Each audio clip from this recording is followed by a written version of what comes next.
ক্ৰমাৎ আঁতৰিছে জটিলতা সম্প্ৰতি কিছু পৰিমাণে সুস্থ হৈ উঠিছে বিধায়ক অখিল গগৈ মাতৃ বৰ্তমানে জয়সাগৰ অসামৰিক চিকিৎসালয়ৰ আইচিইউত ভৰ্তি হৈ আছে অখিল গগৈৰ মাতৃ বৰ্তমান স্বাস্থ্যৰ অৱস্থা কিছু উন্নত বুলি জানিব পৰা গৈছে সুগাৰ কমি যোৱাৰ বাবে কিছু সময়ৰ বাবে মাতবোল বন্ধ হৈ আছিল অখিল গগৈ মাতৃ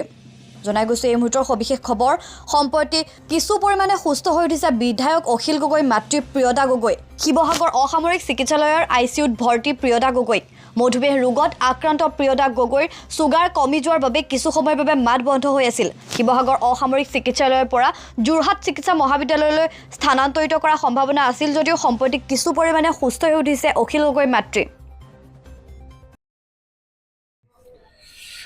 শিৱসাগৰ মাননীয় বিধায়ক অখিল গগৈৰ মাতৃ প্ৰিয়ম্বদা গগৈ অসুখত ভুগি আছিল কেইদিনমানৰ পৰা তাৰপৰা আজি কালি গধূলি 2 বজাৰ পৰা অলপ বেছিকৈ অসুখ হোৱাৰ পৰিপ্ৰেক্ষিতত অলপ